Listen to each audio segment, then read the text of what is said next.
Se o Bolsonaro ficasse elegível novamente, eu votaria no Bolsonaro para não votar no Lula? A resposta é sim. Desde que eu tirei o meu título de eleitor, né, eu voltei pro Brasil com 19 anos. Eu tirei o meu título de eleitor para votar aqui no Brasil nessa idade.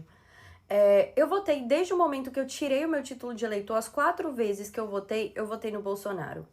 Eu pensei em votar no Ciro, eu pensei em votar em outras pessoas, mas é porque naquela época eu não tinha tanto aquele pensamento acerca de como funcionava a política brasileira. Mas quando eu fui ver o plano de governo dele, porque isso é uma coisa que eu faço, eu olho o plano de governo. Aqui no Brasil ninguém olha plano de governo. Eu já percebi que ninguém olha plano de governo. Por que que eu já percebi isso? Nos Estados Unidos é um hábito você olhar o plano de governo antes de você votar ou apoiar um candidato. Aqui não.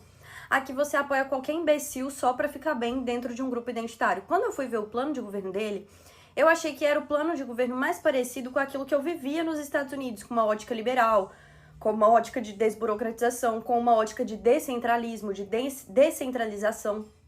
Eu acompanhei bastante os ministros dele. Quando ele anunciou quais seriam os ministros, eu já fui pra rede social olhar. Eu vi que a Damares ela era engajada em basicamente a luta contra a pedofilia, a luta contra maus tratos infantis, e desde aquela época ela já falava de Marajó e eu sabia disso. Inclusive, teve uma campanha que a esquerda fez, botando várias fotos dela banguela, porque eles ironizaram o fato dela falar que o dente daquelas criancinhas em Marajó era arrancado para que elas conseguissem viabilizar, né, o sexo oral.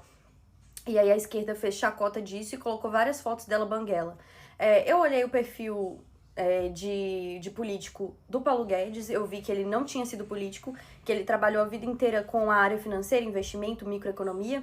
E aí eu fui acompanhar as entrevistas dele e descobri que o cara era muito pica. Ele era tão pica que ele era requisitado em Chicago, que é a maior universidade de economia do mundo, e estudou lá, inclusive.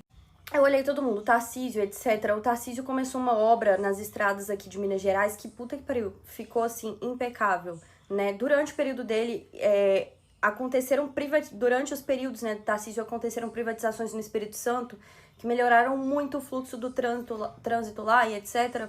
Já era bem privatizado, é uma região que tem muita privatização, que tem um pensamento mais majoritário nesse sentido. Cara, eu, tipo assim, em 2019, eu estava achando o rumo do governo deles maravilhoso até o momento da pandemia. Então, sim, eu votaria no Bolsonaro novamente, sem sombra de dúvidas. Não tem a ver com a pessoa do Bolsonaro, com os escândalos que aconteceram, tem a ver com o que eu enxerguei dentro da realidade de quem tem o hábito de ler um plano de governo, de procurar uma informação. O Lula, quando ele se candidatou tão no desespero que ele prometeu cargo para as pessoas, ele não tinha um plano de governo. Me impressiona a quantidade de gente burra nesse país de votar num cara que não